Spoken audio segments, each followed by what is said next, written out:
pro-abortion. You're supposed to say that you're pro-choice, but fuck that, it's stupid. It's stupid. I will start saying I'm pro-choice when I meet somebody and I say I'm pro-abortion and they're like, yeah, me too, I think everyone should have to have one. And you're like, no, optional. And they're like, no, mandatory. And I'm like, okay, distinction, line there, pro-choice. But until then, pro-abortion, fuck it. And the reason that I say pro-abortion is because when you do pro-choice, you're just letting it become this conversation that's like pro-life versus pro-choice, and it's like, no, you're not pro-life, you're pro-birth, maybe, but you don't support welfare, you're pro-war, you're pro-death penalty, you're not the pro-life people, what are you talking about? You're pro-birth, you're anti-abortion, I'm pro-abortion, get the fuck over it. But so, in being pro-abortion in our world that we exist in, sometimes that causes statics and confrontations and things like that. The other day, I was on the subway, and one of the wandering priests of the subway walked into the car. You know, the people, they're like getting on the C train, and all of a sudden they come in and they're like, it's my church here for a minute.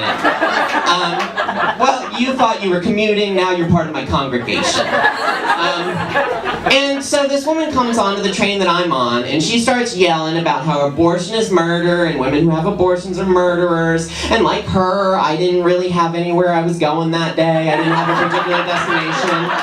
So I took some time out of my day to kind of get into it with her. And I wish that I could say that I had that like one snap thing that was like, no, you're done. Like I don't even get out of my chair and like everybody's applauding. Like I wish I could say that. Because that's how it worked from my fantasies. People are just constantly applauding.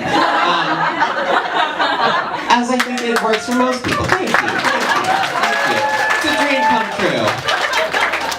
But so, you know, what it really wound up being was that kind of same boring trope exchange that people who argue from these kinds of arguments have, where it's like, here's the thing I always say. Oh, well, I know what to say to that, because here's the thing I always say. And then you, like, just go back and forth like that, and it's just kind of a dumb exchange. But eventually, it got so heated that she got to the point where she was going to pull out the big guns. She was going to pull out the trope that anti-abortion people love more than any other trope, which is, you know what? If you love abortion so much, how would you feel if your mother had aborted you? And I looked her right in the eyes and I said, I'll tell you what, lady. I don't think you'd hear me complaining about it. It's a good joke. That's a good joke. That's a well-written joke. I'm proud of that one.